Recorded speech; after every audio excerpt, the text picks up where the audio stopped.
BNP আপসহীনতার প্রতীক পরিচয় দিয়েছে, ততবারই মহিমান্বিত হয়েছেন আমাদের আপসহীন দেশনেত্রী বেগম খালেদা জিয়া। 1986 সালে জাতীয় নির্বাচনে কিন্তু সকলেই তখন গিয়েছে, শুধুমাত্র ম্যাডাম যান নাই। কারণ উনি যখন জানেন যে এটাতে জাস্টিফিকেশন হয়ে যাবে, এরশাদের ক্ষমতা দীর্ঘায়িত হবে, সেটা জেনে বুঝে উনি কিন্তু যান নাই, কিন্তু বাকিরা ঠিকই গিয়েছিল এবং জাতীয় বেঈমান হিসেবে অধিষ্ঠিত হয়েছিল।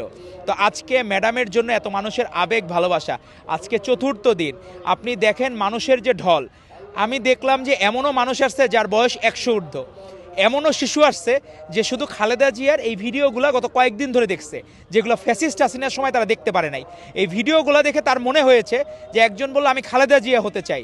এখানেই ম্যাডাম অনন্য, যে নতুন প্রজন্ম যারা এই ভবিষ্যৎ জেন আলফাও, এরা ভবিষ্যতে ম্যাডাম খালেদা জিয়া হতে চাবে। যারা মেয়েরা আছে তাদের জন্য আদর্শের এক নাম হচ্ছে বেগম খালেদা জিয়া। আজকে এই প্রজন্মে যারা জেন জি বা জেন আলফা বলেন, এদের মায়েরা নারী শিক্ষার সুযোগ পেয়েছিলেন ম্যাডাম খালেদা জিয়ার জন্য। আজকে আপনি যখন দেখেন যে পিতার নামের পরে মাতার নাম থাকে, আমরা কোনো স্কুলে গেলে এই মাতার নামও কিন্তু অ্যাড করেছিলেন বেগম খালেদা জিয়া। উনি অসংখ্য, উনি হচ্ছে কি, আমরা ধরেন আমাদের মায়েকে যেভাবে দেখি, আমাদের গণতন্ত্রের মা আপসীন দেশনেত্রী সেরকম খুব সাধারণ ছিলেন। উনি কোনো দিন বিলাসী জীবনযাপন করেন নাই। আরও একটা ঘটনা শুনলে আপনারা অবাক হবেন, আমাদের আরাফাত রহমান কোকো ভাই, উনি নিজে অনেক সময় কষ্ট করেছেন। আমাদের ভারপ্রাপ্ত চেয়ারম্যান জনাব তারেক রহমান অনেক সময় কষ্ট করেছেন, কিন্তু কোনো দিন তারা অন্যায়ের সাথে আপোষ করেন নাই। আপসহীনতার সেই ধারক ও বাহক হচ্ছেন আমাদের বেগম খালেদা জিয়া এবং জিয়াউর রহমানের যোগ্য উত্তরসূরি আমাদের ভারপ্রাপ্ত চেয়ারম্যান জনাব তারেক রহমান এবং আরাফাত রহমান কোকো। তারা আরাফাত রহমান কোকোকেও আল্লাহ তাআলা বেহেশত নসিব করুক।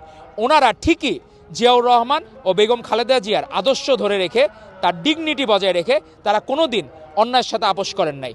তো আমাদের ভারপ্রাপ্ত চেয়ারম্যান ভবিষ্যৎ নেতৃত্ব এমনভাবে প্রতিষ্ঠা করবেন যাতে বিএনপি একটি অনন্য দৃষ্টান্ত স্থাপন করে যে রাজনীতি কেমন হবে, ভবিষ্যৎ রাজনীতি এবং গুণগত যে পরিবর্তনগুলা আপনি দেখেন অনেক অ্যাপ্রিসিয়েট করতে চায় না।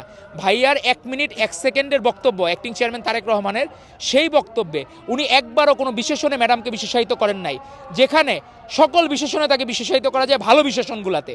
সেই জায়গায় একবারও কিন্তু কোনো আধিক্যতা ছিল না, কোনো এখানে অন্য কোনো অযাচিত শব্দ ছিল না, শুধুই ছিল আমাদের মাতা বেগম খালেদা জিয়া বা আমার মাতা বেগম খালেদা জিয়া। সেখানেই বাংলাদেশের মানুষ এবং বিশ্বের মানুষের মন জয় করে নিয়েছেন।